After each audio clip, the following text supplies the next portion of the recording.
அரசியல் நிகழ்வுகளை ஒவ்வொன்றத்தையும் நீங்கள் வந்து உற்று நோக்கி பார்ப்பீங்க அப்படின்றது வெட்ட வெளிச்சமா இருக்கு. இந்த விதத்தில் வந்து பார்த்தீங்கன்னா, தொடர்ந்து முதல்வராக பொறுப்பேற்றிருக்கிற விஜய் அவர்கள் மக்களை ஏமாத்திட்டே வராரு அப்படின்ற ஒரு குற்றச்சாட்டு பொதுவெளியில் இருக்கு. முதல்ல வந்து பார்த்தீங்கன்னா, இந்த 500 யூனிட் ஏமாற்று வேலை, அப்புறம் வந்து பெண்கள் பாதுகாப்பு ஏமாற்று வேலை, சிறுவர் சிறுமிகளுக்கு பாதுகாப்பு ஏமாற்று வேலை, இப்போ பார்த்தீங்கன்னா விவசாயிகளுக்கு ஒரு பெரிய ஏமாற்று வேலை, பயிர்க்கடை ரத்து பண்ணுறேன் அப்படின்னு சொல்லிட்டு ஒரு செக் வச்சிருக்காரு. இது எப்படி பார்க்குறீங்க? எல்லாமே ஏமாத்திட்டு இல்லைங்க, எங்க அண்ணன் எவ்வளவு பண்ணியிருக்காரு. அப்போ உங்களுக்கு தெரியலையா அதெல்லாம்? இல்ல, மக்கள் கொந்தளிக்கிறாங்களே ஏமாத்திட்டாங்கன்னு. இன்னைக்கு அங்கங்க போராட்டங்கள்லாம் நடக்கிறாங்க விவசாயிகள்லாம்.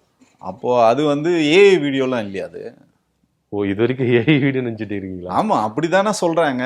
இப்போ வந்து அவர் எது பண்ணாலும் நல்லது பண்ணா அவர் வந்து பயங்கரமா பண்ணாரு அப்படின்றாங்க. பிரச்சனைகள் நடந்தாலும் என்ன சொல்றாங்க, அதை பண்ணவங்க திமுக காரங்க, அதை பண்ணது வந்து ஒரு ஃபேக்கான நெரேட்டிவ்னு சொல்றாங்க. அப்போ மக்களுக்கு என்ன இங்க ஒரு குழப்பம் என்ன ஆயிடுச்சுன்னா, எது சரி எது தவறுன்னே இன்னைக்கு வந்து புரிஞ்சுக்கவே முடியல. நீங்க மொபைல் ஆன் பண்ணீங்கன்னு வச்சுங்களேன், இன்னைக்கும் வந்து பிரச்சாரம் வந்துன்னே இருக்கு. ஆமா, விஜய் அவர்களுக்கு ஓட்டு போடணும். அப்ப நாங்க ஓட்டு போடவே இல்லையா? நாங்க ஓட்டு போட்ட ஒரு முதலமைச்சரே ஆயிட்டாரு, அதை கூட அவங்க வந்து இன்னும் நம்பல.